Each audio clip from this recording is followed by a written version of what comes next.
लेकिन एक नया ट्रेंड शुरू हो गया है कि कोई भी साध्वी या सन्यासी ये भगवान को धोखा दे रहे हैं। कहते हैं कि हम भगवान के एकदम नज़दीक वाले पुजारी हैं, लेकिन अकूत संपत्ति खड़ा करने में लगे हुए हैं। ये भारतीय जनता पार्टी की हिंदू मुस्लिम करने की आइडिया है। हिंदू नौकरी हिंदू की नहीं लग रही है, कोई बहस नहीं। हिंदू मारे जा रहे हैं, कोई बहस नहीं।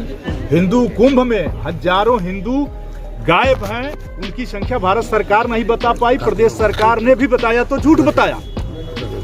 और देश का सबसे पहला आतंकवादी कौन था? औरंगजेब राजतंत्र का राजा था, लोकतंत्र का राजा नहीं था। जब वह प्रधान से लेकर प्रधानमंत्री तक शपथ लेता है तो यही कहता है हम बिना राग और द्वेष के देश चलाएंगे। इस बात की हम संविधान की शपथ लेते हैं, आप लोग भी इस बात को जानते हैं। तो यह तो सीधे सीधे जो शपथ लिया गया उसका अपमान है। हम कैसे बांट सकते हैं? जात में, वर्ग में, धर्म में कैसे बांट सकते हैं? तो ऐसे बयान नेताओं को देने से बचना चाहिए। यानी कि जो मेडिकल कॉलेज जो बने कहीं ना कहीं राजकुमार बाग के भी नाम से अगर हो तो क्या आप इस पे सहमत रहेंगे? बिल्कुल, राजकुमार बाग के नाम को आप कैसे छोड़ सकते हैं? जिस आदमी के यहाँ कोड़ों से मारकर शहीद हुआ और उस आदमी को कल कोई भूल जाए। आपने जमीन, मेडिकल कॉलेज की जमीन 12 एकड़ कर दी मेडिकल कॉलेज के नाम से। हमारे उत्तर प्रदेश के बलिया से जिले के जिला कारागार में पहुंचे। जिला कारागार में शहीद राजकुमार बाग की मूर्ति पर सपा सांसद रमाशंकर विद्यार्थी ने माल्यार्पण किया और शहीद राजकुमार बाग के नाम से मेडिकल कॉलेज बनाने की मांग की। वहीं औरंगजेब के सवाल पर सपा सांसद ने कहा कि औरंगजेब राजतंत्र में राजा था और यह लोकतंत्र है। बीजेपी बस हिंदू मुसलमान करके वोट की राजनीति करती है। लोकतंत्र की शुरुआत करने के बाद महात्मा गांधी की हत्या करने वाले विचारधारा की पार्टी है। वहीं फतेहपुर जिला अध्यक्ष बीजेपी मुखलाल पाल के सवाल पर सांसद ने कहा कि साध्वी और सन्यासी भगवान को धोखा दे रहे हैं और अकूत धन कमाने में लगे हैं। कहते हैं कि हम भगवान के बहुत नजदीक वाले पुजारी हैं। ऐसे लोगों पर सरकार बनी तो हम जांच करवाएंगे। वहीं बाजरी विधानसभा से बीजेपी विधायक केतकी सिंह के मेडिकल कॉलेज में मुसलमान का अलग वार्ड बनाने के सवाल पर कहा कि प्रधान से लेकर प्रधानमंत्री तक शपथ लेते हैं तो उसमें बिना राग द्वेष, जाति, धर्म और बांटे ऐसे बयान से नेताओं को बचना चाहिए, क्योंकि यह सीधा सीधा शपथ और संविधान का अपमान है।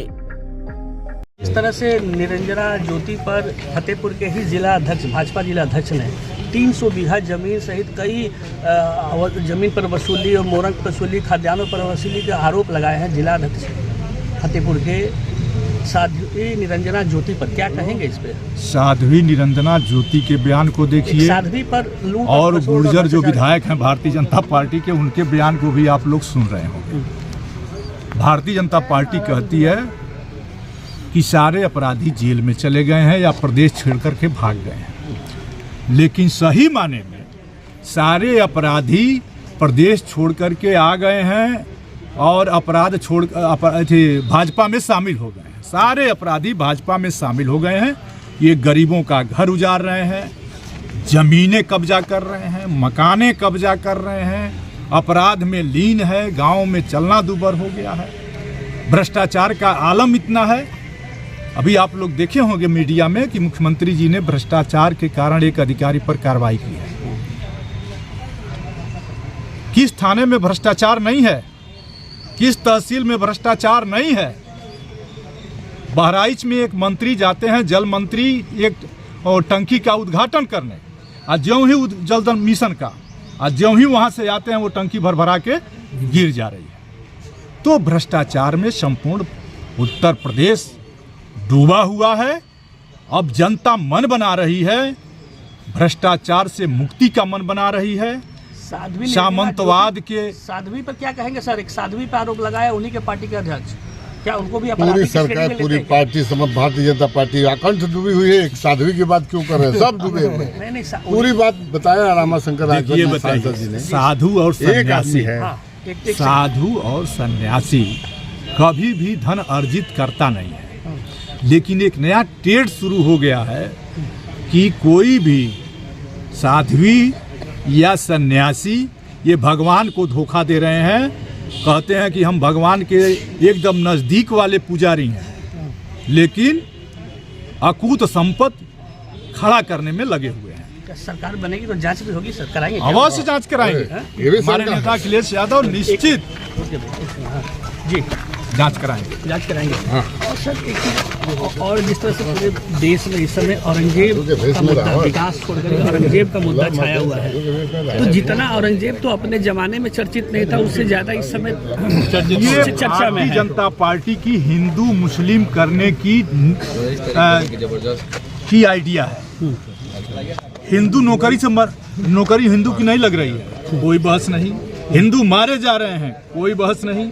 हिंदू कुंभ में हजारों हिंदू गायब हैं, उनकी संख्या भारत सरकार नहीं बता पाई, प्रदेश सरकार ने भी बताया तो झूठ बताया। और देश का सबसे पहला आतंकवादी कौन था? औरंगजेब राजतंत्र का राजा था, लोकतंत्र का राजा नहीं था। उस समय राजा महाराजा होते थे, और राजा महाराजाओं को इसका सवाल देना चाहिए, जवाब देना चाहिए कि जब राजतंत्र था तो राजतंत्र में अंग्रेज इन पर मुगल आक्रांता भारी कैसे हो जाते थे। ये लोकतंत्र है। लोकतंत्र का पहला आक्रांता कौन था? आप लोग सर्च करिए। महात्मा गांधी को, भारत के राष्ट्रपिता महात्मा गांधी को लोकतंत्र में, राजतंत्र की मैं बात नहीं करता, औरंगजेब या जो भी आक्रांता आए वो सब राजतंत्र में आए। लोकतंत्र में किसी आक्रांता की कुवत नहीं है कि भारत देश पर आंख दिखा सके। राजतंत्र में आए हुए आक्रांताओं की जिक्र आज क्यों लोकतंत्र में? आज तो लोकतंत्र में जिक्र होनी चाहिए कि जिसे राष्ट्रपिता कहा गया, जिसे महात्मा गांधी किया गया, उनको मारने वाला आक्रांता कौन था, और वह आक्रांता की विचारधारा आज सत्ता चला रहे। कौन था? आप लोग पता कर लीजिए।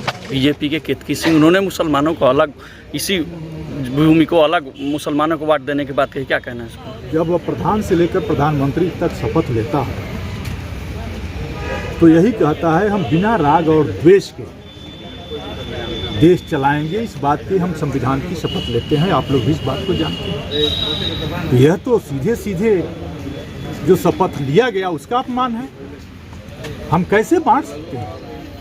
जात में, वर्ग में, धर्म में कैसे बांट सकते हैं? तो ऐसे बयान नेताओं को देने से बचना चाहिए। यानी कि जो मेडिकल कॉलेज जो बने, कहीं ना कहीं राजकुमार बाग के भी नाम से अगर हो, तो क्या आप इस पे सहमत रहेंगे? बिल्कुल। राजकुमार बाग के नाम को आप कैसे छोड़ सकते हैं? जिस आदमी के यहाँ करोड़ों से मारकर शहीद हुआ, और उस आदमी को कल कोई भूल जाए। आपने जमीन, मेडिकल कॉलेज की जमीन 12 एकड़ कर दी मेडिकल कॉलेज के नाम से, 2 एकड़ जमीन पार्क के नाम से कर दी। फिर अब जब निर्माण कंपनियां आएंगी, कार्यदायी संस्थाएं आएंगी और राजकुमार बाग के प्रतिमा पर बुलडोजर लगा करके गिरा देगी, उनका कहीं जिक्र नहीं होगा, तो फिर हम क्या कर पाएंगे? ये सवाल है। श्रेय किसको देना चाहेंगे आप, जो मेडिकल कॉलेज आया है? श्रेय तो भाई राजनीतिज्ञों का श्रेय है। राजनीतिज्ञों का श्रेय है।